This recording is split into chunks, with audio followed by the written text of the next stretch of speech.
네, 경제화사의 세미나.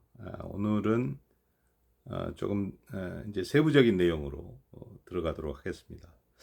지금까지 한 5주 남짓 우리 교재인 4권,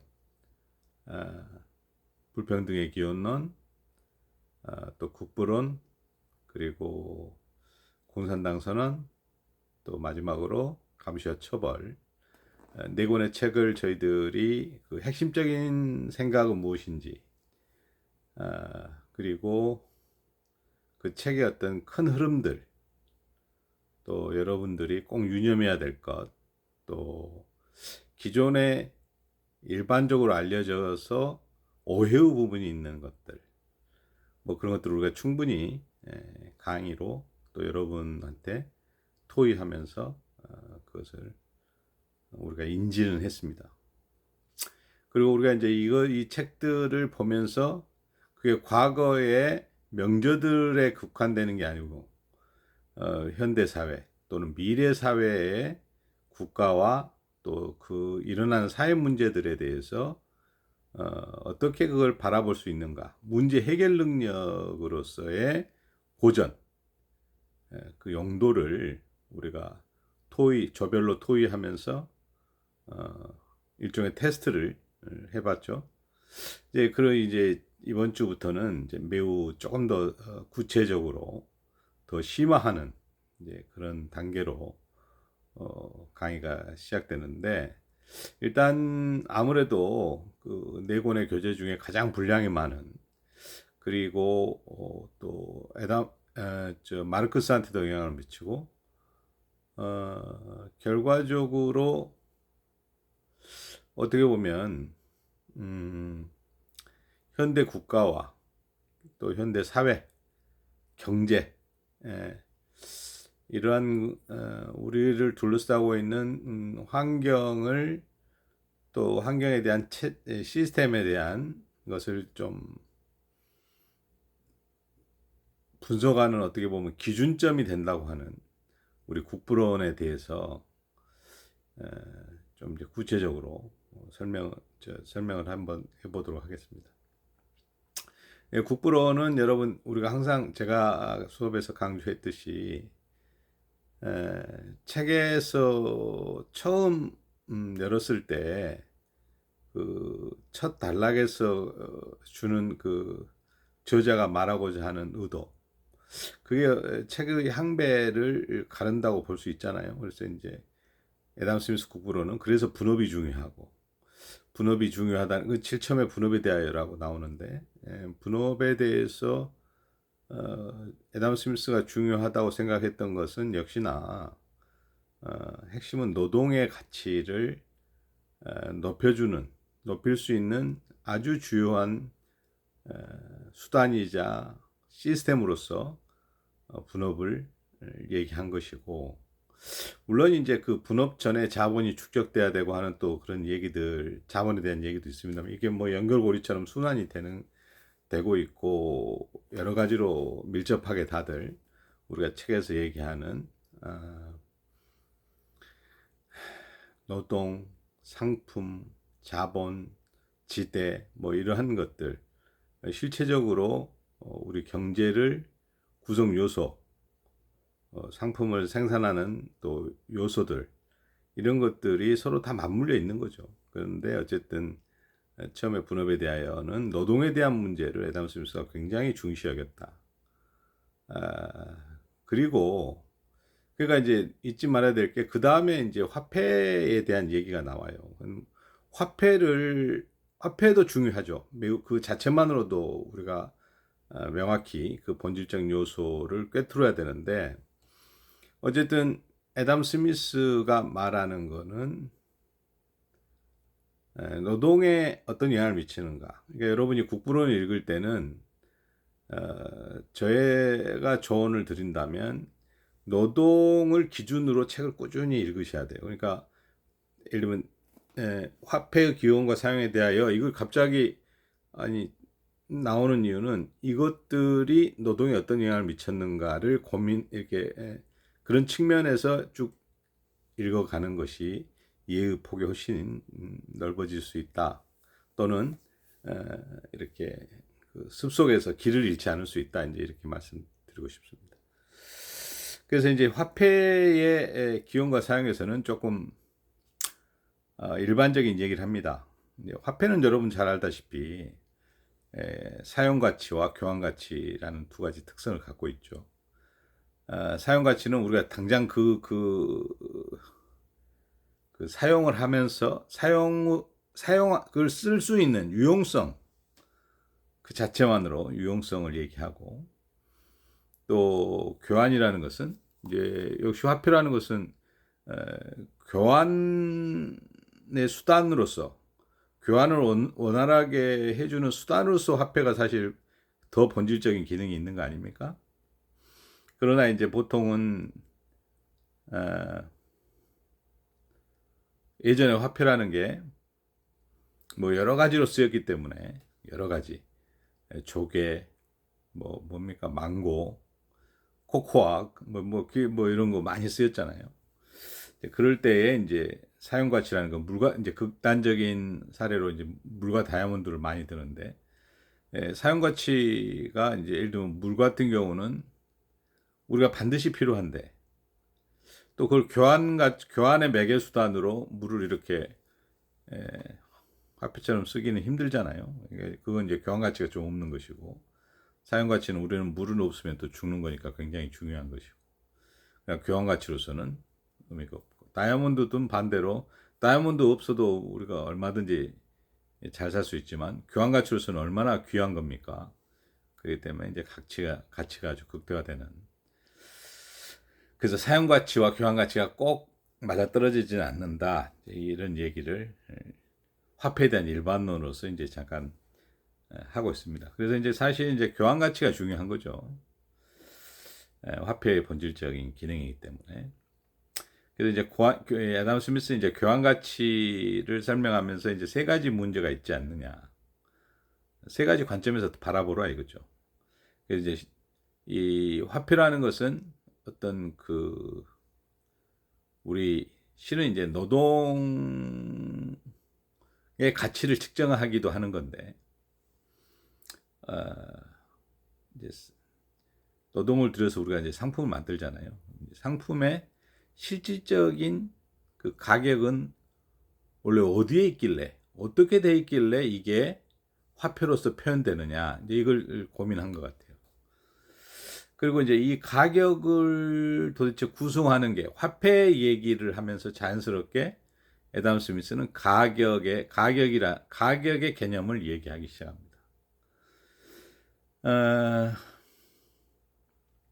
그리고 이제 세 번째, 이 시장 가격, 그러니까 상품의 실질 가격은 도대체 어디에 존재하는가?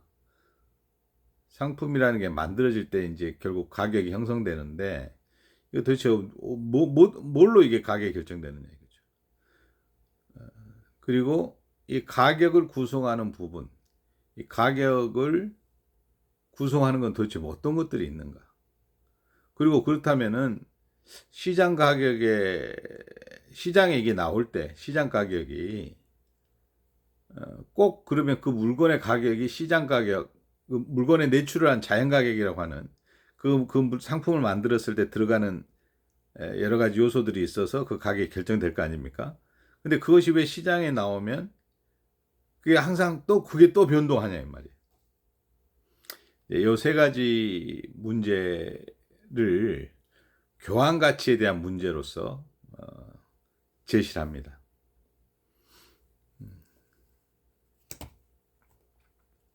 좀 설명하면서 여러분들이 이제 첫 번째, 그 실질 가격은 이제 어디에 존재하는가, 책 내용에 따르면, 책 내용을 먼저 설명하고 제가 또 설명을 하도록 하겠습니다. 이제 애덤 스미스는 노동이 매우 중요하다고 했지 않습니까? 그래서 이제 노동은 교환 가치의 진정한 척도다. 그러니까 이제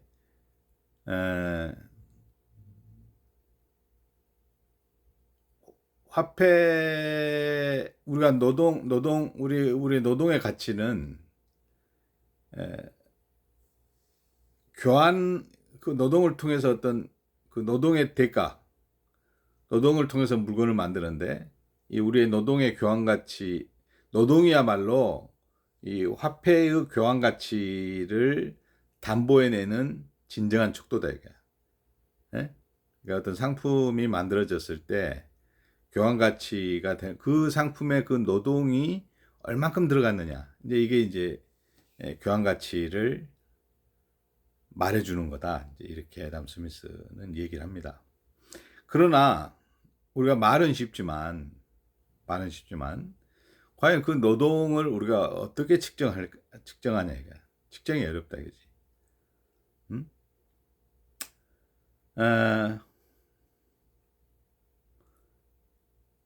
그러니까 노동 교환 가치는 노동에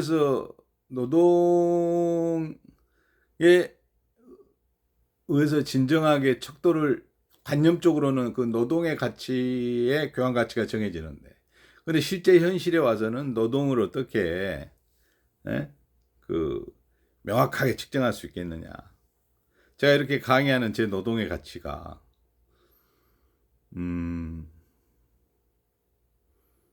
뭐 엄청 높을 수도 있고, 또 일반적으로 뭐 숱한 유튜버들이 많기 때문에 그 중에 뭐 어느 부대물로 또 낮을 수도 있고, 이게 그러나 또 여러분과 나와 사제지간의 관계 속에서는 아마 일반적인 사람이 보는 것보다도 여러분들이 저의 그 느낌과 감성까지도 뭐랄까 직관적으로 지금 소통이 되고 있기 때문에 이 강의의 뭐 효과라든지 이게 훨씬 높을 겁니다. 다른 학생이 아닌 사람들이 보는 거랑. 그리고 이제 수업 시간에 저의 강의를 들었었기 때문에 이런 뭐 화면으로 보는 것은 약간 저도 지금 입이 안 풀렸다고 해야 됩니까? 하여튼 뭐 수업에서의 강의하고 약간 차이들이 있는데 다를 수 있잖아요. 그러니까 노동이 정확히 측정되기가 어렵다. 노동은 이제 그런데 또 우리 여러분 말씀대로 이제 어쨌든 간에 그럼에도 불구하고 또 실제적으로는 화폐랑 교환된다. 아니 내가 이랬으면 임금 받아야 될 거 아닙니까? 그러니까 화폐라는 것은 이제 노동을 평가하는 또 주요한 수단이라는 것은 우리가 부인할 수 없다. 이제 애덤 스미스는 또 이렇게 얘기하는 거예요.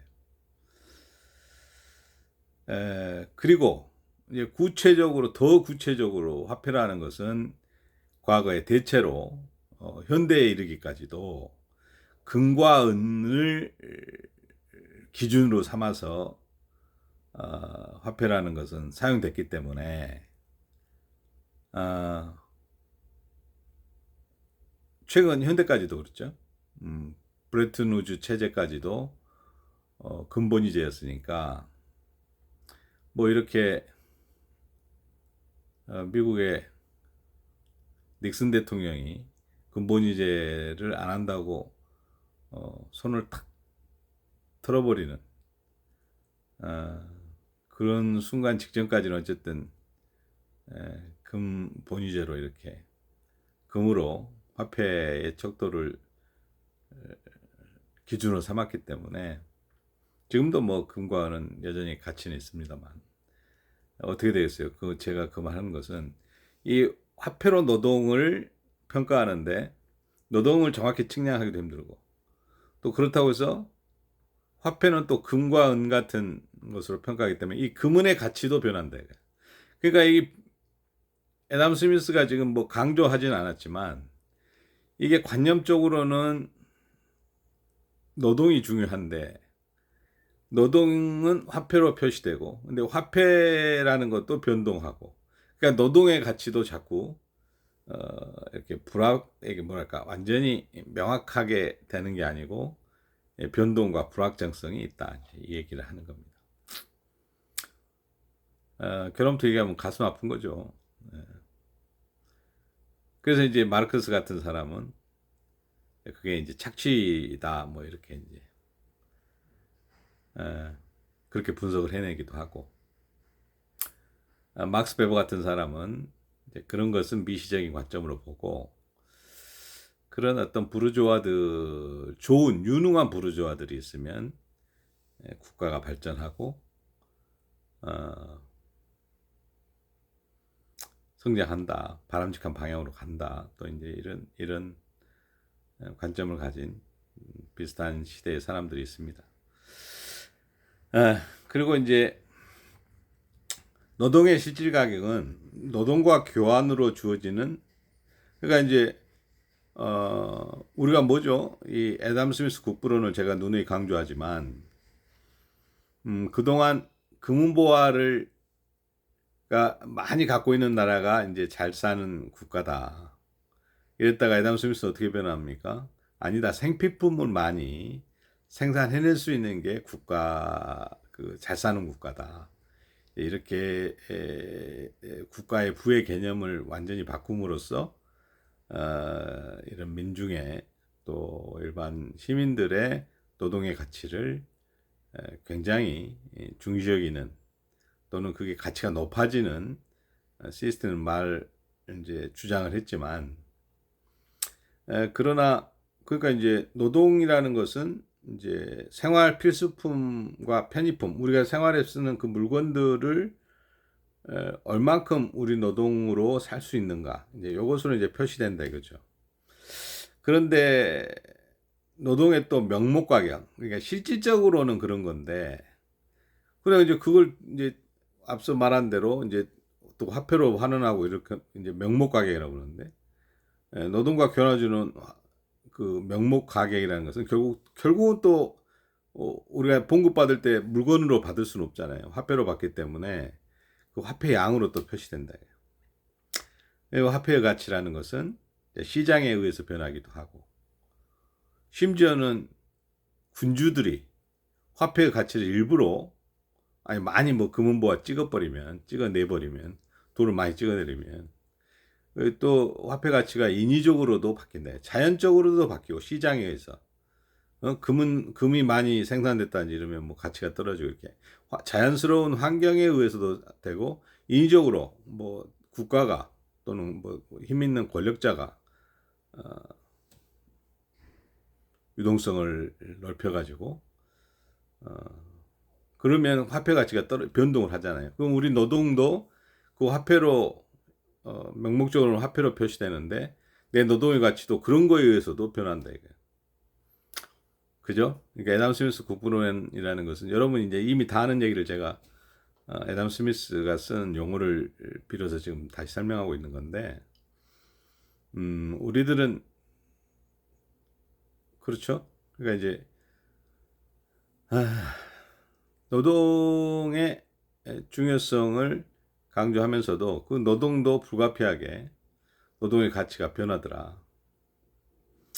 이걸 또 애담 스미스가 설명을 하고 있습니다.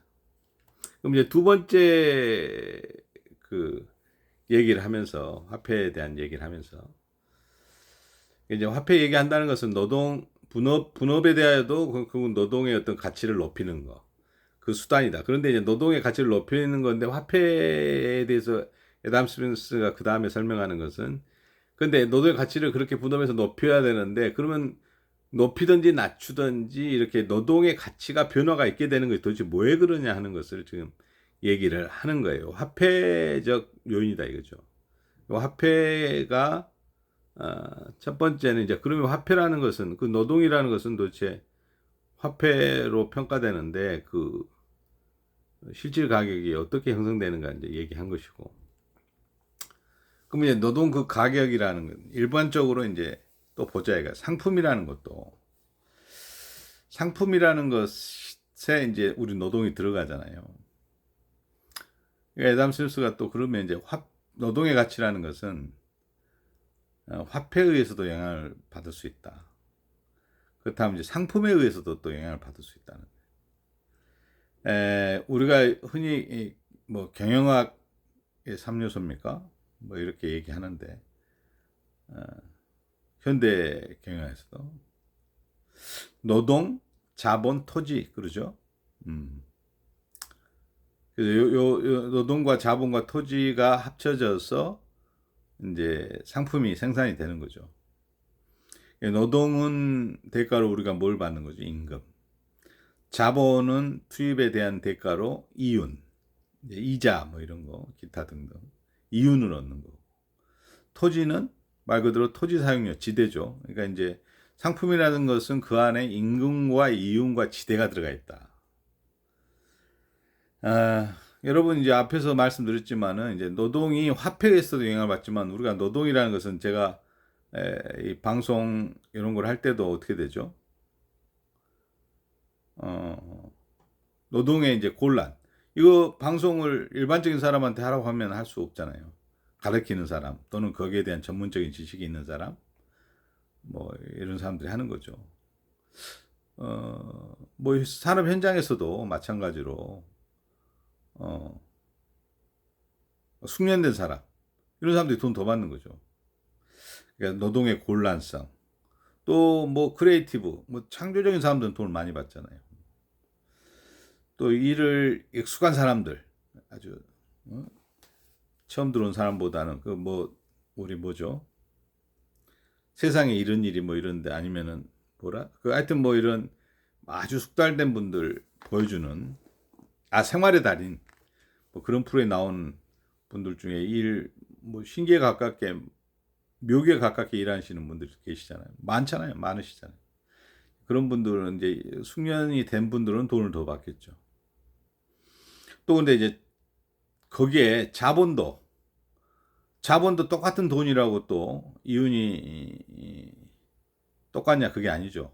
돈도 다 똑같은 본질적인 거지만 돈의 크기 또 우리가 말한 대로 여러분 뭐 요즘 같으면 뭐죠 사모펀드냐 개인 투자자냐 뭐 여러 가지 어떤 돈의 종류나 크기나 규모나 이런 거에 따라서 이윤이 또 달라지고 상품의 가격이 달라진다는 거죠.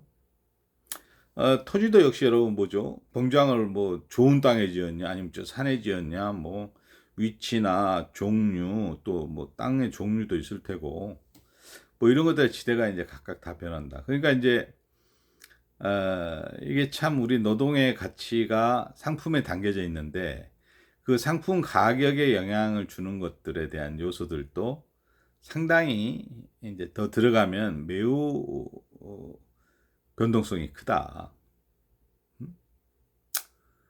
여러분 그렇죠?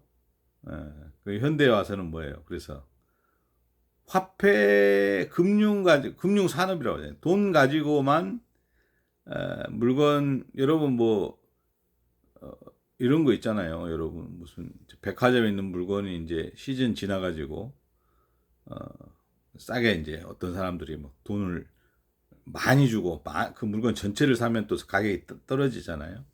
그 이제 이런 자본에 따라 또 물건 상품값이 달라지고 뭐 그런 일들은 현대 우리가 흔히 접할 수 있죠. 자 그래서 이제 세 번째 아담 스미스가 왜 상품은 자연 가격과 시장 가격의 차이가 있는가?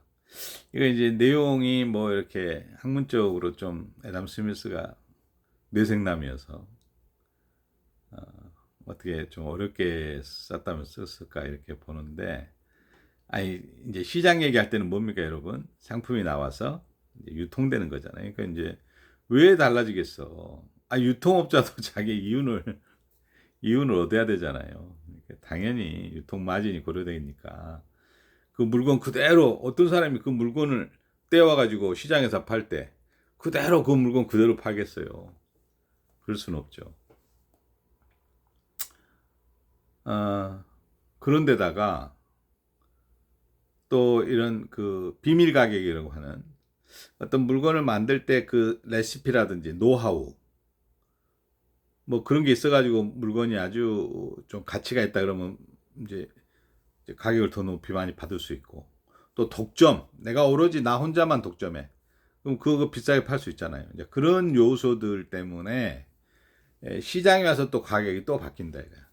그러니까 가격이라는 게 여러분 우리 노동이 들어간 상품의 최종적인 가치인데 이 가격이 그 상품을 구성하는 요소들마다 다 변동이 있고, 또 노동도 마찬가지로 또 변동이 있고, 또 그걸 평가하는 화폐도 변동이 있고, 이것들이 이렇게 맞물려 돌아가면서도 어떤 변화와 변동의 폭들이 계속 있기 때문에 시장에서의 가격이 우리가 예측하기 힘들 때도 있고, 또 안정될 때도 있고, 그러나 고정적이진 않게 되는 거죠. 그래서 이제 중요한 건 뭐죠? 결국 노동의 가치를, 이런 변화 속에서도 노동의 가치를 담보해 내려면 어떻게 할 것인가. 그래서 애담 스미스는 시장에서 수요 공급 법칙이 잘 돌아갈 수 있도록 하면 우리 노동의 가치가 최고 극대화될 거다, 이제 이렇게 얘기를 하고 계신 거죠.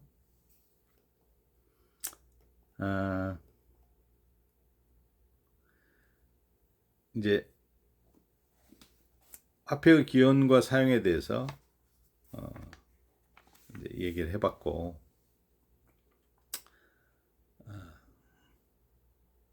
다음은 이제 그러면 이제 이런 화폐가 붕괴됐을 때는 어떻게 될 건가? 이제 이걸 저희들이 이제 좀 토론을 해봐야 되는데, 그러니까 우리가 지금 여러분 생각을 해보십시오.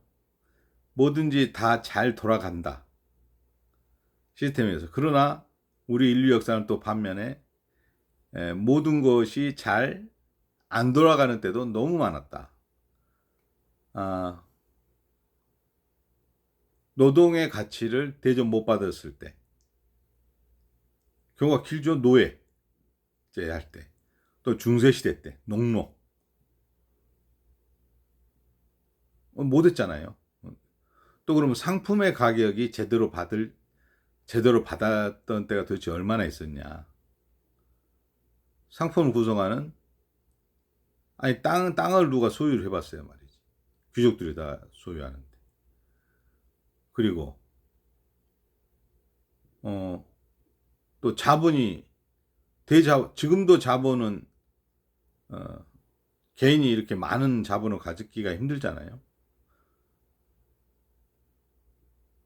그러니까 상품을 만든다는, 우리가 결국은 상품을 만들어서 우리 노동의 가치를 세일즈하는 건데, 우리 독자적으로 할 수 있는 게 현대에 와서도 거의 없잖아요. 과거는 뭐 더할 나위 없을 테고, 그렇죠? 그러니까 사실은 시장은, 제가 뭐라 했습니까? 시장은 굉장히 정의로운 곳인데, 정의가 실현되고 구현될 수 있을 만한 환경이 조성된 때가 별로 없었어요. 사실상. 여러분이 얼마나 행운합니까? 최근에 이런 현대 사회가 그나마 역사적으로 볼 때 가장 그래도 노동의 가치를 대접받고 있는 시기다. 지금도 뭐 여러분들이 양극화 문제 여러 가지를 비판하기도 하고 또 문제의식을 다 갖고 있을 걸로 보지만, 이제 결과적으로 좀 긴 틀에서 역사적인 긴 관점을 보고 보면 정말 행운하다.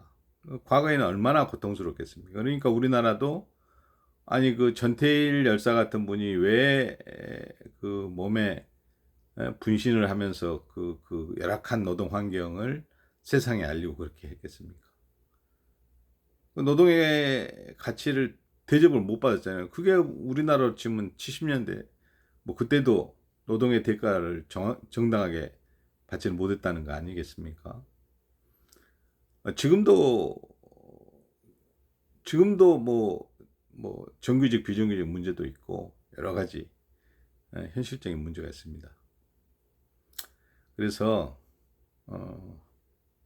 여러분들이 그냥 흔히 자연스럽게 책에서 보는 것들에 대해서 너무 쉽게 생각하지 마시고 문장 문장마다 이게 정말로 이 엄청난 일들이 벌어졌었구나. 그리고 그 당시에는 얼마나 어, 고통의 연속이었겠는가. 이런 것도 한번 생각해 보시면 좋겠습니다. 잠시 좀 끊고 또 다시 좀 돌아가도록 하겠습니다. 연속 이어가겠습니다.